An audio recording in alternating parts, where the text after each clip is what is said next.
Hello students, in this video we talk about transportation in plants.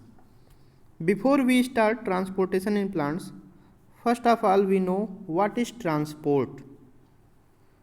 So we know that the body of every organisms, चाहे वो आपका plants हो चाहे animal हो, is made up of cells. Cells से बने होते हैं. A large organisms has million and million of cells in its body. जितने भी आपके living organisms हैं, जो भी आपके हायर वर्टिब्रेट्स हैं या हायर प्लांट्स हैं, उनकी बॉडी अगर देखें तो मिलियन ऑफ सेल से मिलकर के बनी होती है.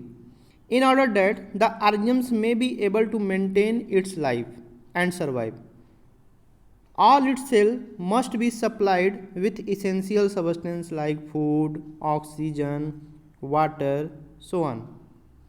So some arrangement is required inside an organisms which can carry the essential substance to all its part so that they reach each and every cell of its body.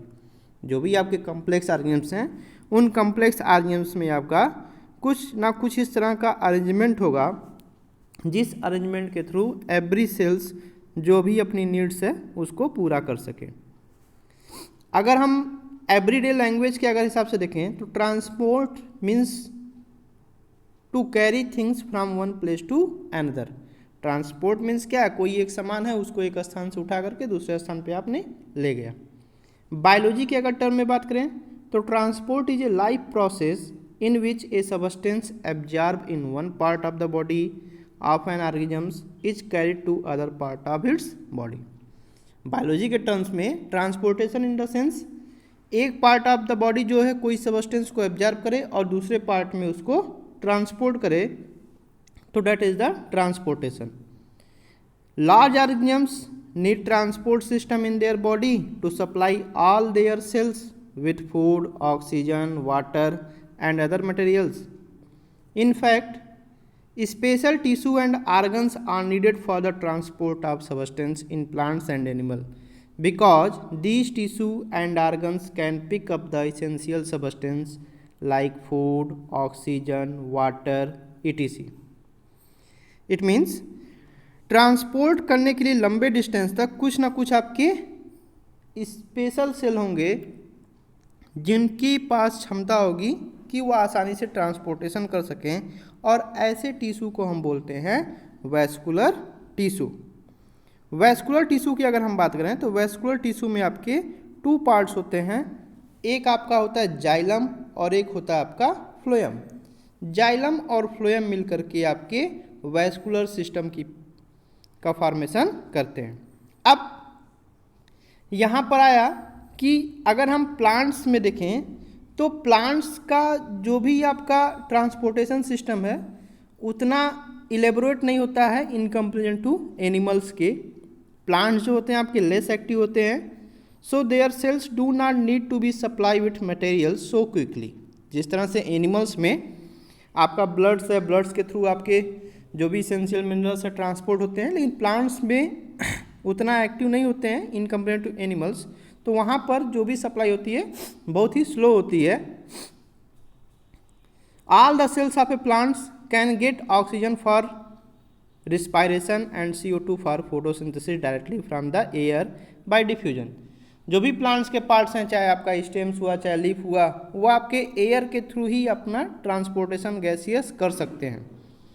So the only substance which are to be supplied in a plant through a transport system are water and minerals. यानी water और minerals का ही आपका transportation होता है.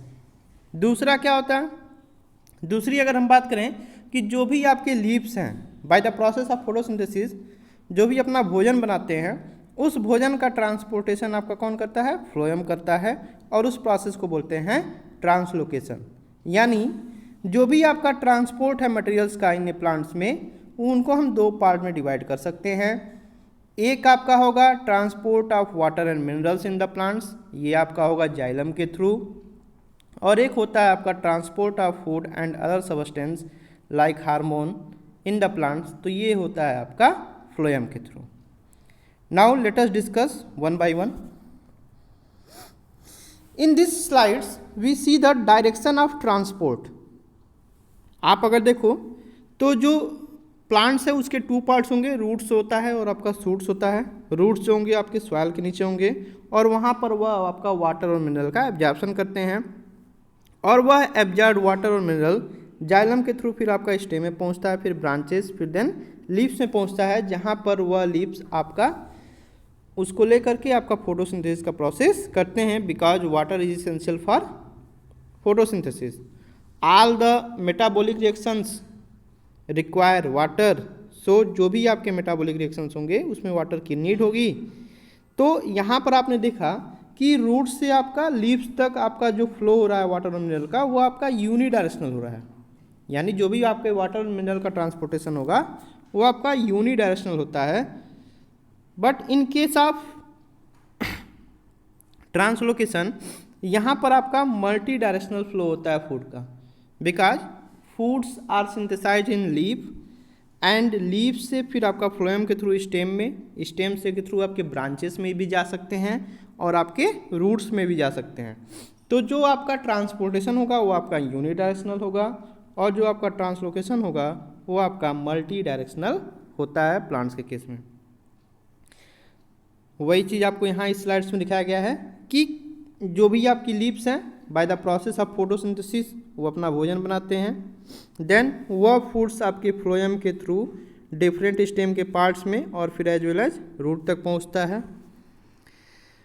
जो जाइलम्स है in the soil, आपके जो रूट्स होंगे, रूट से वह वाटर एब्जॉर्ब करेंगे, एब्जॉर्ब करके आपके एपिडर्मिस, कॉर्टेक्स, एंडोडर्मिस के थ्रू फिर आपका जाइलम में पहुंचेगा, फिर जाइलम से फिर वह आपका वाटर शूट्स में डिफरेंट बॉडी पार्ट्स में ट्रांसफर होता है। इन this slides that is the plants, we see the section of plants, tiers of stem, tiers of roots, vias of leaf. In all the cases we see the in the mid region आपको vascular tissue दिखाई देंगे, it is the xylem और phloem, यानी every part of plants, चाहे वो आपका stem हो, चाहे वो आपका रूट्स हो, चाहे वो आपके लीव्स हो, सारे पार्ट्स में आपके वैस्कुलर टिश्यू जाइलम और फ्लोएम पाए जाएंगे जो कि रिस्पॉन्सिबल होंगे आपके ट्रांसपोर्टेशन के लिए।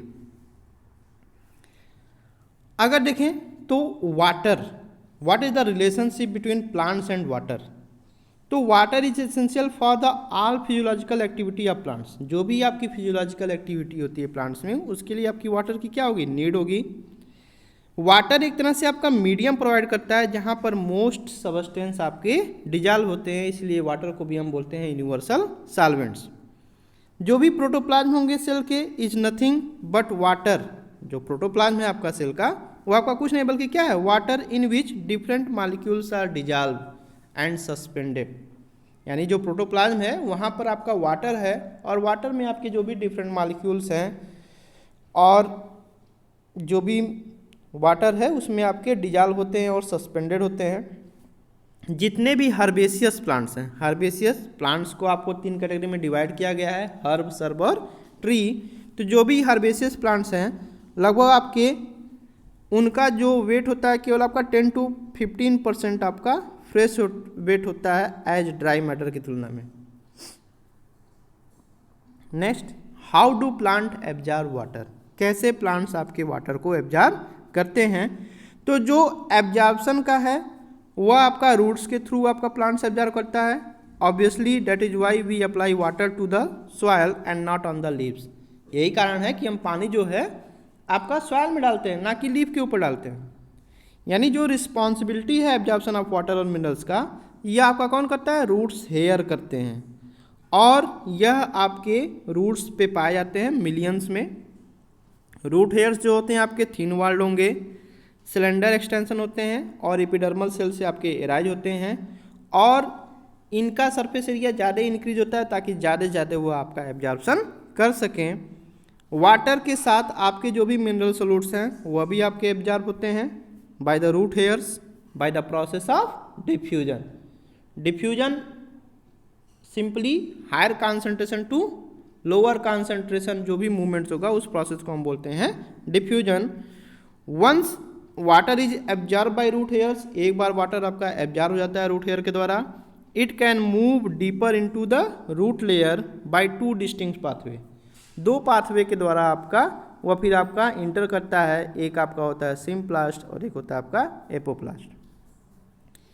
यहाँ पर आपको इस स्लाइड में दिखाया गया है कि किस तरह से आपका वाटर मूवमेंट्स होता है। तो सबसे पहले आपका जो रूट हेयर है उस वाटर को एब्जॉर्ब करता है। वाटर एब्जॉर्ब करने के बाद फिर वो आपका एपिडर्मिस तक पहुँचता है। देन एपिडर्मिस से जो भी सेल्स होंगे आपस में एक दूसरे से प्लाज्मोडेस्माटा के थ्रू कनेक्टेड होते हैं और फिर आपका प्लाज्मा मेम्ब्रेन होगा, उसके थ्रू वाटर फिर आपका पहुँचेगा कार्टेक्स में।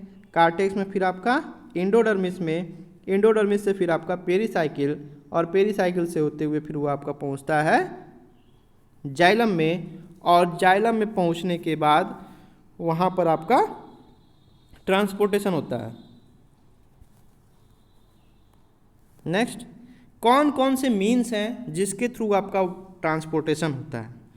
तो आपका है diffusion, facilitated diffusion, passive symport and antiport और एक्टिव ट्रांसपोर्ट। ये 4 मीन्स हैं जिसके थ्रू आपका ट्रांसपोर्टेशन होता है वाटर और मिनरल्स का। 1 बाय 1 हम इसको डिस्कस करेंगे। First of all diffusion. तो आप जान रहे हैं diffusion is a passive process.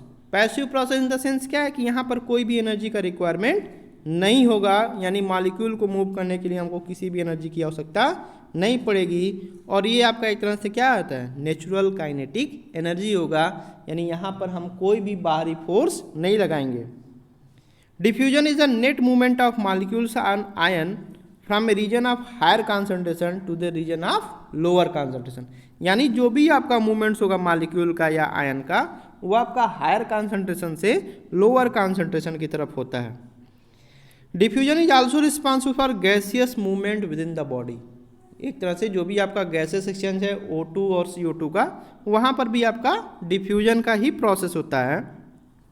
और जो आपका डिफ्यूजन रेट है, डिफ्यूजन कितना हो रहा है या कितना नहीं हो रहा है, वह अफेक्टेड होता है आपका बेसिकली 3 रीजन है। ग्रेडियंट ऑफ कॉन्सेंट्रेशन, कि कितना अमाउंट्स में उसका कॉन्सेंट्रेशन है, उसके अकॉर्डिंग जो भी मेम्ब्रेन है, मेम्ब्रेन के परमेबिलिटी के ऊपर भी डिपेंड करता है कि किस तरह से आपका डिफ्यूजन होगा। अगर मेम्ब्रेन थिन होगी, इलास्टिक होगी, तो वहाँ डिफ्यूजन रेट ज़्यादा होगा। मेम्ब्रेन थोड़ी थिक होगी तो वहाँ पर आपका डिफ्यूजन रेट कम होगा।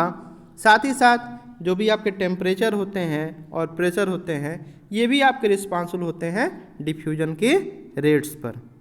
एक सिंपल सा आप एक्सपेरिमेंट करते हो, एक बीकर ले लो, बीकर में आप वाटर है, उसमें आप कुछ KMnO4 के मॉलिक्यूल्स डालते हो, टुकड़े डालते हो, तो आप देखते हो धीरे धीरे कि पूरा का पूरा जो वाटर होता है वो आपका नीला हो जाता है। That is the process of diffusion. एक बार जब वाटर आपका जाइलम में इंसर्ट कर जाता है तो फिर वो आपका आसानी से फिर वो आपका मूव करने लगता है सेल टू सेल, एक पार्ट से दूसरे पार्ट्स में। यंग रूट्स में देखेंगे तो वाटर आपका डायरेक्टली इंटर करता है आपका जाइलम वेसल्स में और ट्रैकिड्स में। जाइलम आप जानोगे, जाइलम के बेसिकली आपके 4 पार्ट्स होते हैं, tracheids, vessels, xylem parenchyma and xylem fibres, जिसमें जो आपका वाटर का ट्रांसपोर्टेशन होता है आपका ट्रैकिड्स और वेसल्स के थ्रू होता है। ये आपके नॉन लिविंग टिश्यू होते हैं। ये आपके क्या है, नॉन लिविंग कंडक्टिंग टिश्यू हैं। और ये आपके एक तरह से एपोप्लास्ट के पार्ट हैं। सिम्प्लास्ट और एपोप्लास्टिक पाथवे जो है आपका यहाँ पर दिखाया गया है। जो सिम्प्लास्ट पाथवे वो आपको रेड लाइन से दिखाया गया है और जो एपोप्लास्टिक पाथवे वो आपका ब्लू लाइन से दिखाया गया है कि किस तरह से आपके वाटर और आयन का एब्जॉर्प्शन होता है, रूट से आपके जाइलम तक पहुँचते हैं। Okay, in the next video we talk about facilitated diffusion, symport, antiport and active transport. Okay, thank you.